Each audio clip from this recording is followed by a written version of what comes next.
Welcome to the What Play podcast. I'm your host, Jacob.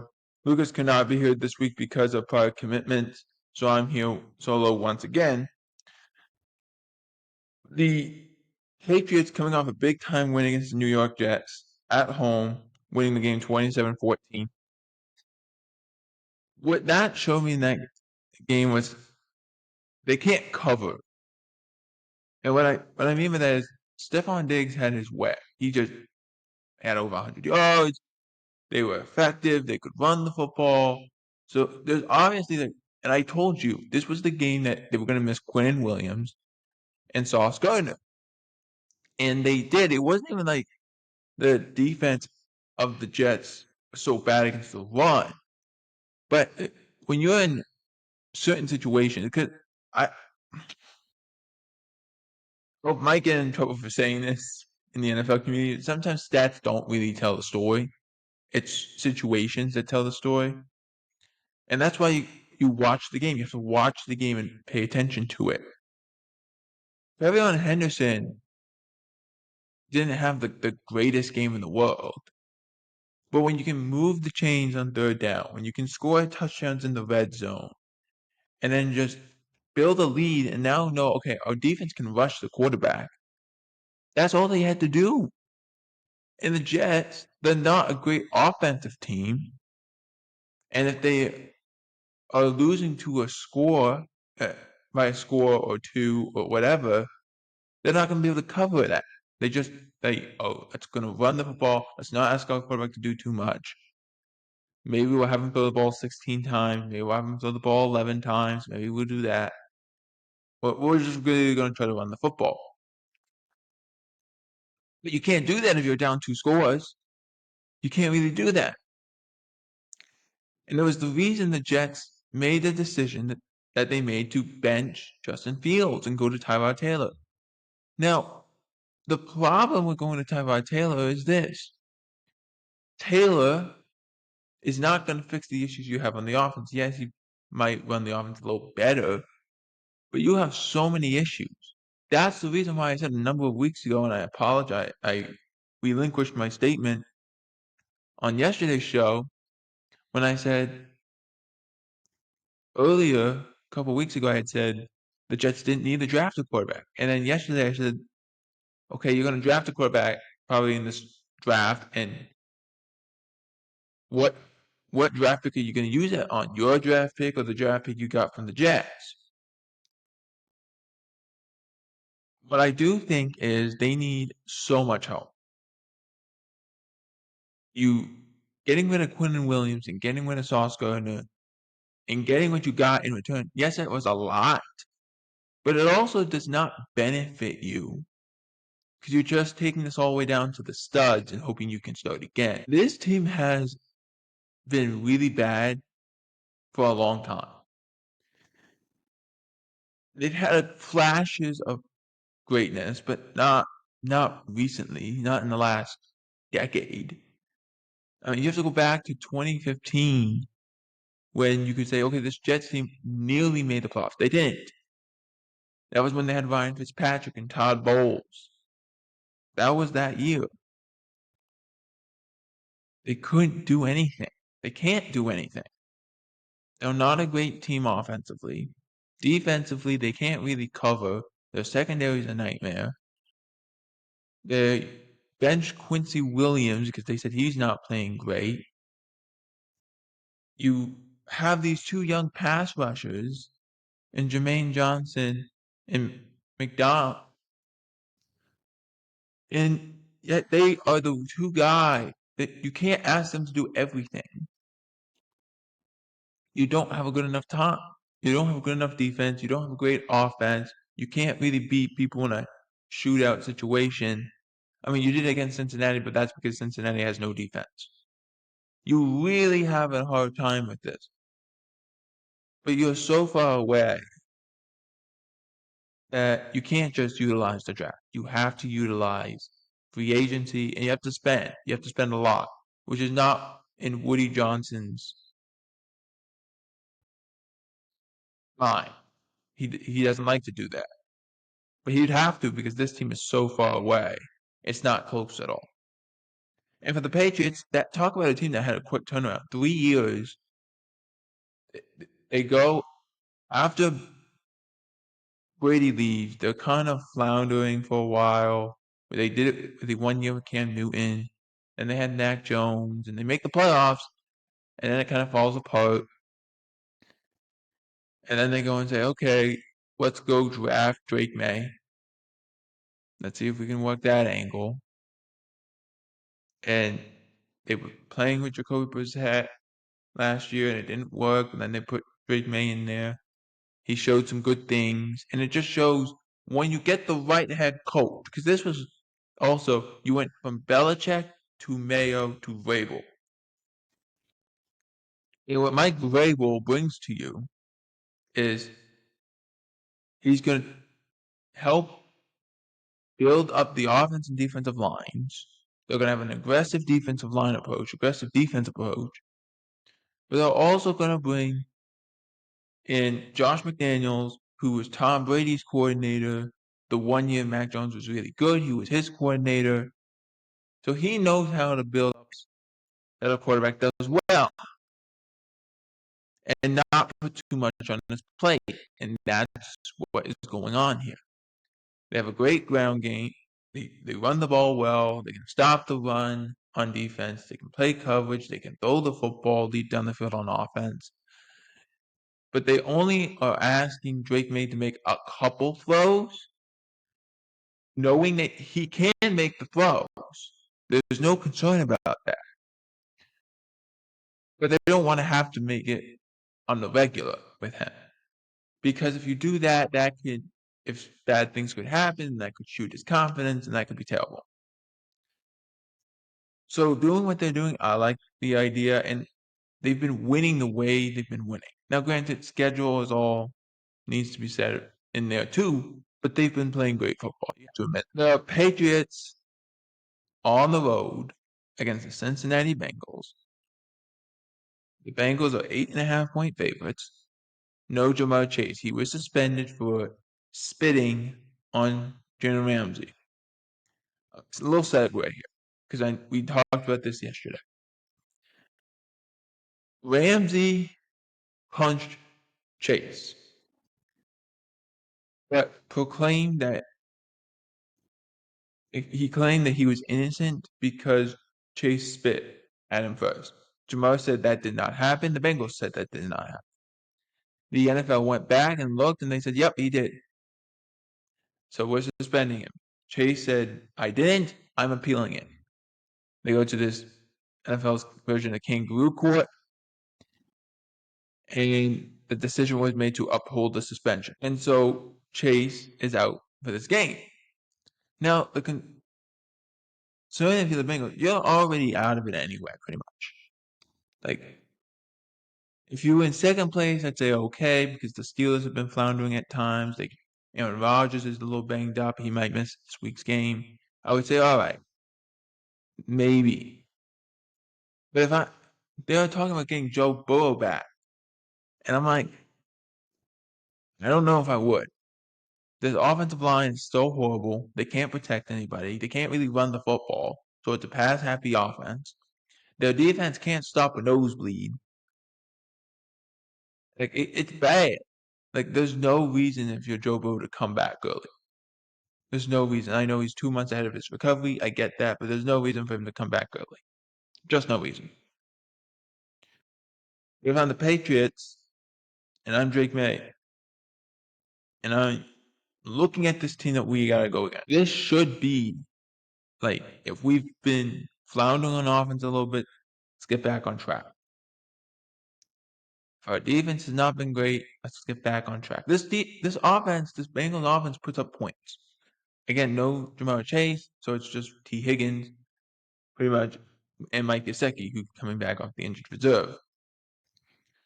Other than that, you should be okay because the Bengals can't stop anybody.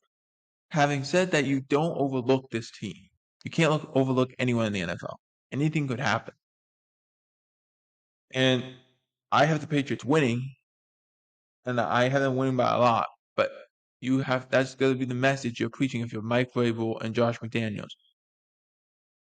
Don't overlook the Bengals, no matter what their record says they are, no matter what. It doesn't matter. Don't overlook them. Anyone has a chance on the Sunday. Literally any given Sunday, anyone has a chance. Anyone has a puncher's chance, and the Bengals certainly have that. So give me the Patriots to win and the score 28. I'm going to change it a little bit. I'm going to go 28-17. Moving on to the Cowboys, who, in a quick recap, they beat the Raiders 33-16. And this offense, before we get into the offense, the decision was made to not start George Pickens and CeeDee Lamb. They didn't play the first drop. That was because, for reasons the Cowboys have not disclosed, they had quote unquote missed meeting stuff or missed a multiple stuff. They didn't go further than that. And Lamb and Pickens didn't go further into it. Pickens actually averted the question, went around the question. So my guess is they were out on the town and they missed curfew and they tried to get back in. And those cameras, obviously, so they could say, yeah, that happened. But I did like the fact that Schottenheimer, who had to bring this team through a very tough patch with a tragic loss of a teammate and player and friend, like he's gone now, and you have to figure out how to handle this situation and bring the rest of your team up to play in a game. And now you have to deal with your two wide receivers who they did something wrong to the point that the coach felt the best course of action was to not play them the first drive of the game. That's what happened. And those guys, to their credit, responded. They responded in a way that they needed to. When they got back on the field, they did not criticize Shoddy. They did not criticize the offense. They got out there. They went and made plays. Both of them had touchdowns. Pickens had over 100 yards receiving. CD had over 60 yards receiving. It was one of those games that they were just playing great football. So you do have to ask yourself, this team played really well. They did a lot of great things. You have to admit that. I thought the defense was really good. They got a lot of guys back from injury. They had 6 new faces playing in this game. The 2 guys they traded for, Logan Wilson and Quinnen Williams, they were playing a lot. Quinnen Williams had a sack and a half. That entire defensive line played really well, but Quinnen Williams led the way. The acquisition of Logan Wilson, who they kind of rotated him in and out, but I thought he had done some really nice things. Didn't seem so much like a liability anyway. So that was good. Then they were able to get back both Malik Hooker and Donovan Wilson, who have missed some time with their respective injuries. Hooker was on the injured reserve. So Malik Hooker comes back. Donovan Wilson's been out with a shoulder and elbow injuries. So he's back, and then they bring Marvion Overshown from injured reserve after his devastating knee injury. He played, and Savone Revel, the rookie from East Carolina, off injured reserve with his knee injury. So he played. And it's not going to stop. They just activated Perion Winfrey to the active roster. So this is going to be something that is going to be a work in progress. But if they can show defensively that they're just a better unit than they were previously, like they did in this game, then I could see how Eberflus keeps his job. I'm not saying they're a playoff team. That's not what I'm saying. I'm saying that Eberflus could keep his job if they can show with all the guys coming back, because it's basically you had 8 people, including Solomon Thomas, who was injured, who could play back this week. That you could have 8 people who went on this spot who didn't play in either this game against the Raiders or the previous game against the Cardinals. They overhauled this whole team in just 3 weeks' time. Pretty much what happened. It's crazy. But yeah, I could see Eberflus keeping his job. And again, the Raiders' game plan was horrible. What were they doing? I have no idea. They played horrible. They were bad on offense. They ran the ball. Genti had nothing going. They couldn't do anything. They only ran the ball like 13, 14 times. That was it. They couldn't do anything. Gino had a couple of those carries too. He had like 3 or 4 carries. So it's like 10 or 11 were from the running backs. They did not have a good balanced offense. The tipped interception from Gino that got tipped by Kenneth Murray, got intercepted by Marquise Bell. Like he was trying to fit the ball into that tight window. Kenneth Murray deflects it. Crazy things happen with the football and it gets intercepted. Though I did think Gino played well. I don't think Gino played horribly. The offense is so bad, they can't protect them. They don't have any balance to their offense. And their defense took a major step back because they could not cover George Pickens and CeeDee Lamb. Like, if you actually look at the stats, George Pickens had over 100 yards. CeeDee Lamb had 60-plus yards. No one else got even close to 25. 25 yards receiving. Nobody. Nobody. Go look at it. There's no one got over 40 yards outside of those two guys, and I don't believe anyone got over 20 yards beyond those guys in the receiving end. Like, nobody did. Like, Jake Ferguson had 4 catches for 16 yards and a touchdown.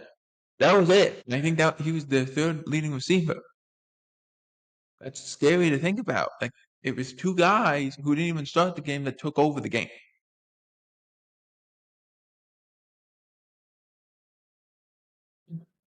Right. We can all say the Raiders are not a very good team. The Cowboys needed to bounce back after losing 2 games and then hitting their bye week and having all these injuries. We can say that. They get a big test in the next couple weeks here. They play the Eagles this week. We'll get into that game in a second.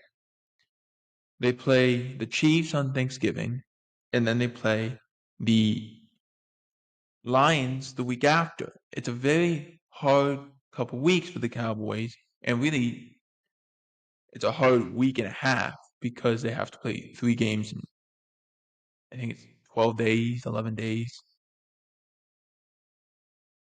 It's a really hard thing to do, but the Cowboys need to figure out how to do it. So let's get into that game between the Eagles and Cowboys. Cowboys are getting plus 3.5, so they are not favored at home. The Eagles, defensively, they look otherworldly. They are awesome. They had 10 pass deflections against the Lions. They didn't make Jared Goff look comfortable at all. Lions couldn't run the ball against them. Amon-Ra St. Brown couldn't get really open. Outside of the Jameson Williams touchdown, they didn't do anything. You could tell they really missed Sam Laporta in this game. Like, there was a lot of things going on. But the thing that I noticed more was how the Lions' offensive line got dominated by the Eagles' defensive line. That's what I noticed. The Eagles' defensive line just played way better. I mean, Jordan Davis had like 3 pass deflections. Jalen Carter, I believe, had 2. Jalen Phillips had, I think it was a sack in this game. It was insane. They only had 2 sacks all game, but they made Jared Goff get off his spot and not look comfortable, and he couldn't beat them with throwing the football. That was how bad they were. But the thing was, if you looked at the Eagles' offense, you would think it's like there's 2 different teams to this. It's almost weird to describe it. Because you can say the same thing about the Cowboys' offense. You look at the Cowboys' offense, you're like, whoa, look at this team that can put up points. And you look at their defense, you're like, what is that? Like, you don't even know how to describe it. It's so horrible. The Eagles are the same way. They haven't been able to put up 17 points the last 2 weeks. They had 10 points against the Packers.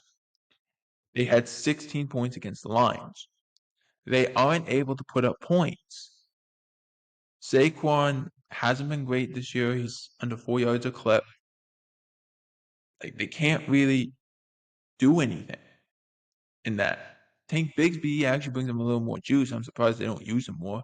They are running Jalen Hurts a little more. But there was a lot of things that they're trying to do that they aren't doing well. And they've had some bad injuries. The injury to Cam Jurgens, we said this on Monday. And then even a little bit yesterday, like, we don't know if he's going to play. We don't know. We're not 100% certain. But the Cowboy side of it, they're getting healthier. The Eagles, Lane Johnson could be out. He has a Liz Frank issue, so he could miss some time. They don't know if they're placing him on IR or not.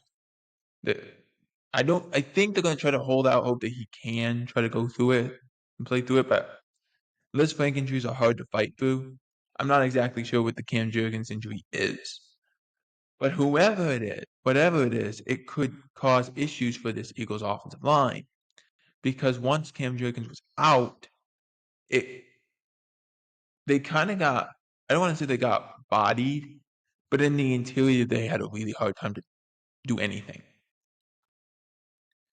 And that, it's going to be a hard job to do because you have a new center, and now you can potentially have a new right tackle. It's going to be a lot of mix and match, and we'll see what happens.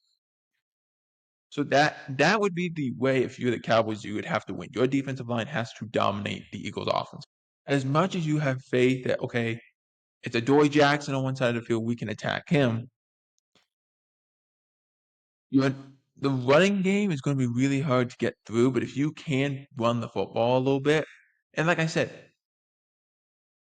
when I was talking about the Patriots against the Jets, even though the Jets didn't give up the big plays or they didn't give up 100 yards, if you still give up 2 rushing touchdowns, it's still 2 touchdowns. It doesn't matter if it's a yard away or 15 yards away or 75 yards away.